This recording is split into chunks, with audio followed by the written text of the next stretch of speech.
अनंत सिंह को इन्हीं लोगों ने बंद किया। इन्हीं लोगों ने उनके घर में AK-47 डाल के और केस बनाया, क्योंकि उस समय अनंत सिंह विरोध करते थे और आज ऐसे समय में पेरोल मिलता है, तो ये तो सवाल आप लोगों के लिए ज़्यादा है। बिल्कुल इत्तेफाक रखते हैं। जिस तरह से जमहूरियत जनतंत्र का गला घोंटा जा रहा है, आज़ादी के बाद पहली बार ऐसा हुआ कि चुनाव के घोषणा के बाद एक सबसे लोकप्रिय चीफ मिनिस्टर अरविंद केजरीवाल को जेल के सलाखों में बंद कर दिया जाता है। पिछला 2 विधानसभा उनका देख लीजिए, एक बार 95-96% सीट दिल्ली विधानसभा की उन्होंने जीता, 70 में 67। दूसरा जो चुनाव हुआ उसमें वो 62 सीट पर फिर से विजयी हुए, 92% सीट विधानसभा का वो जीते। पंजाब में सरकार बनाई, महागठबंधन में शामिल हुए और वो इशूज पर बात करते थे, इसलिए उनका आवाज़ बंद करने के लिए बंद किया गया। एक दलित मुख्यमंत्री बगल में हेमंत सोरेन, उनको बंद किया जाता है।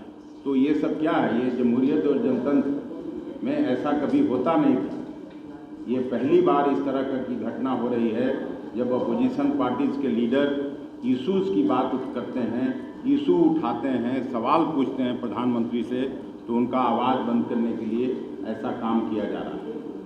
उसी तरह से ये 400 पार की बात करते थे। 400 पार का क्या मतलब? 300 कुछ सीट आया था पिछली बार भारतीय जनता पार्टी के गठबंधन। तो आप 400 इसलिए कर रहे हैं कि आप संविधान बदलना चाहते हैं, नगरीय कानून लाना चाहते हैं इस देश में। तो उन लोगों ने खुद ही ये किया। हालांकि 400 पार का देश में उनकी बात को किसी ने सीरियसली लिया नहीं। 400 पार जब वो कहते थे तो लोग आपस में बात करते थे कि इसका मतलब अगर गलती से आ गए मोदी जी तो डीजल पेट्रोल का दाम 400 पार हो जाएगा। नीचे जो बातें हो रही थी वो यही थी। धन्यवाद। तेजस्वी जी कह रहे हैं कि 39 सीटें जीती, लेकिन कुछ कह रहे 26 सीटें गुजरात में, वहाँ के दोनों जो है वोट लिए बिहार के लिए। प्रधानमंत्री जो है वो वादा दिए, लेकिन जितना समर्थन मिला उस हिसाब से बिहार में कुछ मिला नहीं। भाई, मैं पटना विश्वविद्यालय का छात्र था और जिस समय छात्र था उस समय से आंदोलन चलता था कि पटना विश्वविद्यालय को सेंट्रल विश्वविद्यालय बनाया जाए। नीतीश जी और लालू जी दोनों साथ संघर्ष करते थे। आज नीतीश जी के साथ डबल इंजन की सरकार है।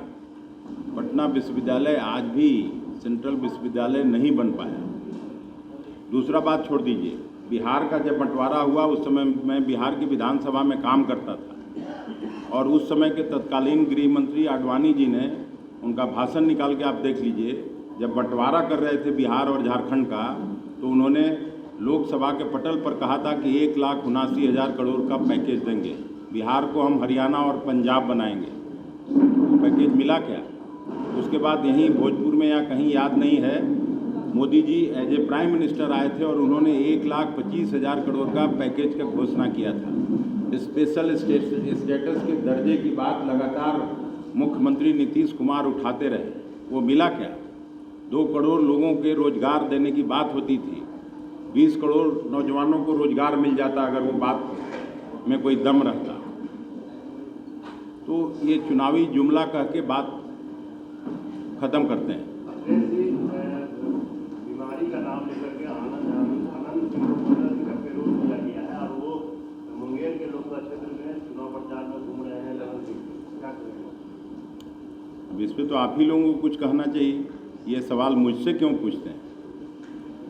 अनंत सिंह को इन्हीं लोगों ने बंद किया।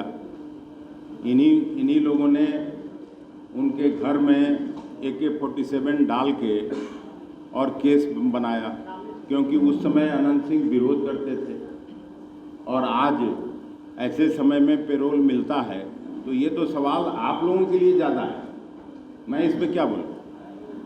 बीमारी का नाम लिए हुए घूम रहे हैं। तो यही तो कह रहे हैं कि ये तो आप लोगों के लिए बड़ा सवाल है।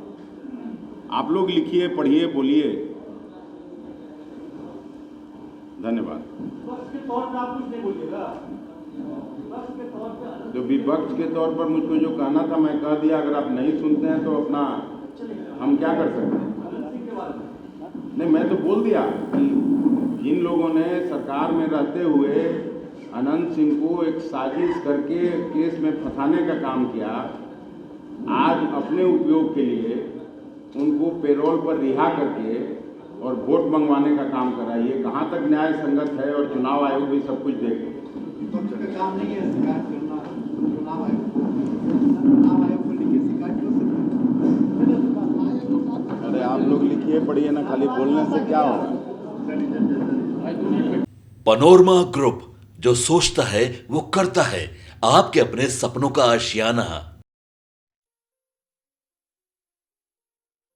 ये लो, मुंह मीठा करो। आज मैंने अपना जॉब छोड़ दिया, अब हम पूर्णिया वापस जाएंगे। जॉब छोड़ दिया है? मतलब ये घर कैसे चलेगा? हम करेंगे क्या? और माँ बाबूजी क्या बोलेंगे? इसलिए मैं एक और मिठाई का डब्बा लाया। अपने बिजनेस के लिए लोन अप्रूव हो गया।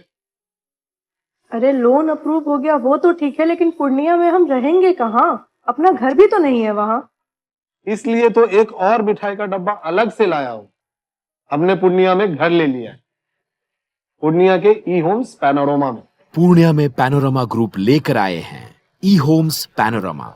बड़ा घर, आलीशान जिंदगी और अत्याधुनिक सुविधाओं के संग। अरे अरे, अब क्यों मुंह मीठा करवा रही हो? क्योंकि हम घर वापसी जो कर रहे हैं। घर वापसी की खुशी पूर्णिया में ई होम्स पैनोरमा के संग।